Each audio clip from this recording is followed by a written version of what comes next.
China's radar lock on Japanese jets, a new flashpoint in the Pacific. Fighter jets screaming through the sky at supersonic speeds. Then suddenly, one locks its radar on another aircraft, the electronic equivalent of pointing a loaded weapon.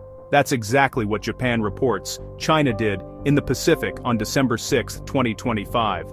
A Chinese fighter jet locked its fire control radar on Japanese aircraft over international waters, marking an unprecedented escalation in regional military tensions. On Saturday, December 6, 2025, over international waters southeast of Japan's Okinawa Island, a Chinese J-15 fighter jet, launched from the aircraft carrier Liaoning, intermittently locked its fire control radar on two Japanese F-15 jets. The first radar lock lasted just 3 minutes around 4:30 p.m. The second lock proved far more concerning, a tense 30 minutes starting at 6:37 p.m. that evening. Japanese pilots had scrambled to monitor Chinese aircraft carrier exercises in the Pacific, transforming what began as routine patrol into a high-stakes confrontation. The incident unfolded in two distinct phases that afternoon and evening. The first lock occurred at 4:32 p.m. and lasted until 4:35 p.m., a brief but unmistakable targeting action. The second engagement began at 6:37 p.m. and continued until 7:08 p.m., 10 times longer than the initial lock. Fire control radar differs fundamentally from standard surveillance radar. It provides the targeting data necessary to guide weapons to their intended target. When a military aircraft activates fire control radar against another plane, it signals preparation for potential strike action. This represents the first time a Chinese military aircraft has radar-locked Japanese jets, escalating from a 2013 incident where a Chinese warship targeted a Japanese destroyer with similar radar systems. That earlier confrontation involved naval vessels operating in disputed waters, but the 2025 incident marks Chinese willingness to employ these tactics with fighter aircraft in international airspace. The progression from ship-based targeting to airborne targeting demonstrates expanding Chinese assertiveness in contested regions.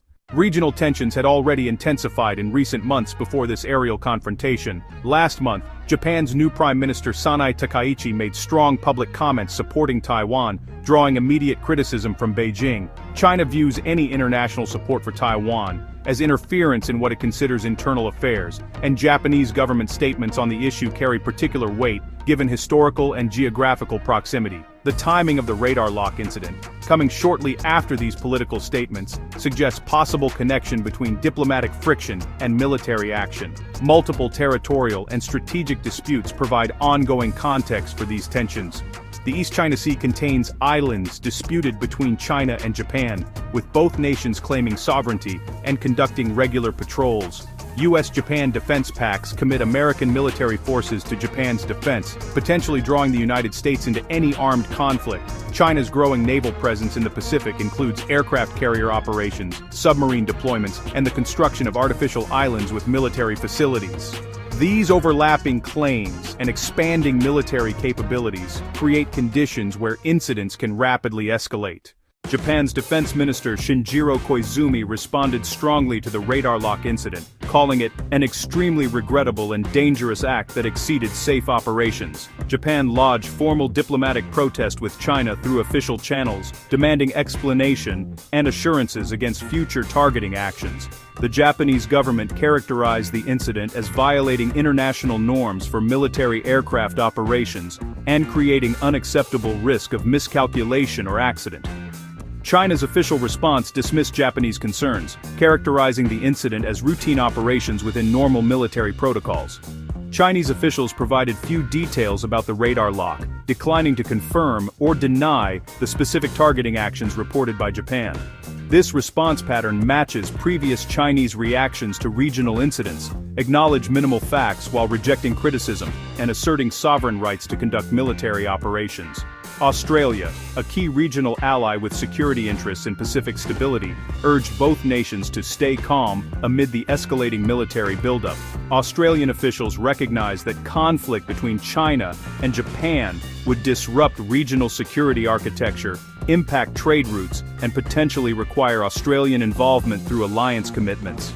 The Australian statement reflects broader international concern that incidents like the radar lock could trigger larger confrontations. The incident occurred with no shots fired and no physical damage to aircraft or personnel. However, military analysts emphasize that fire control radar lock represents a significant threat even without weapon release. Fighter pilots trained to treat radar lock as immediate danger, requiring defensive action, creating situations where misunderstanding or equipment malfunction could produce lethal consequences.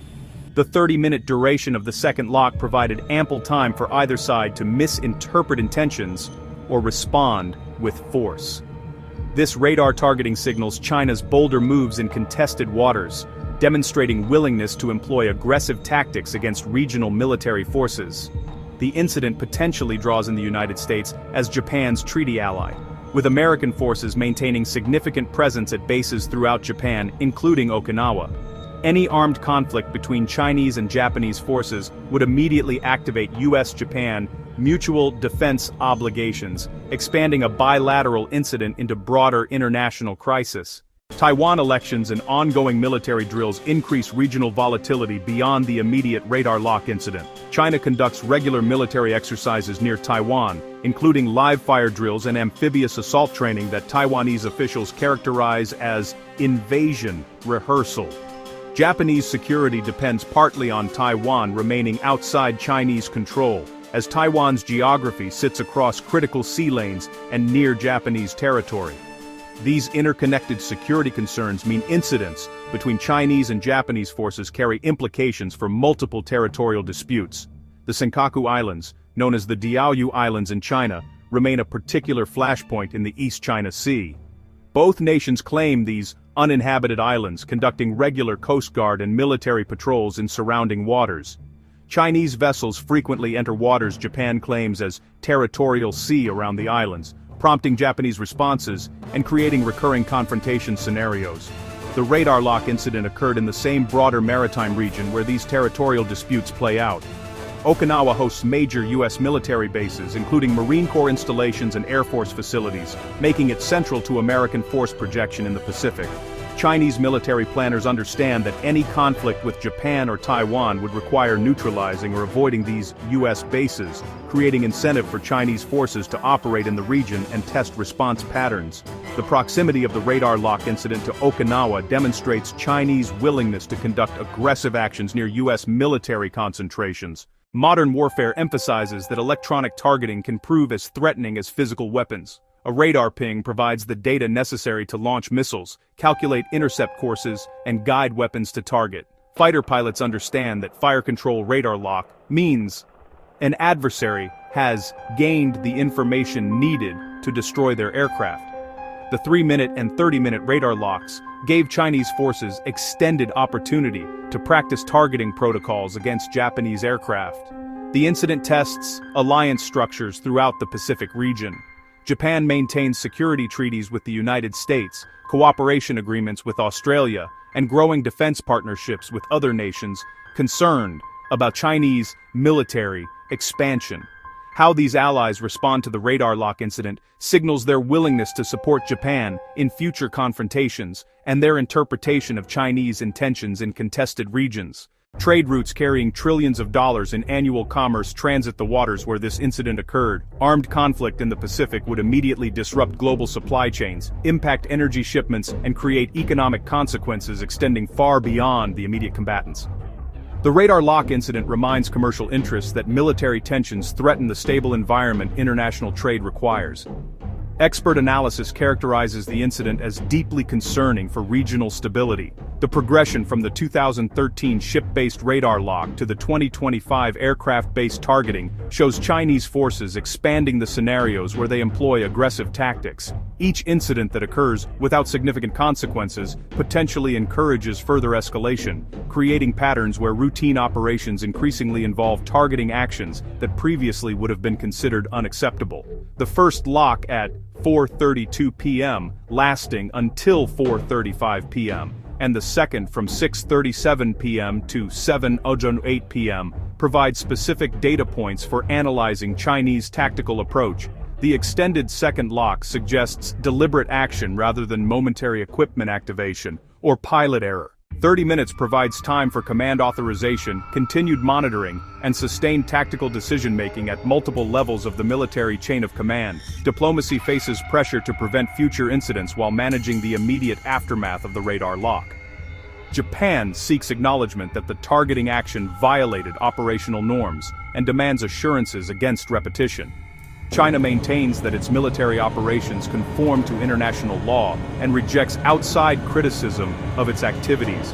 These incompatible positions create ongoing tension that diplomatic engagement struggles to resolve, particularly when neither side shows willingness to modify behavior or claims.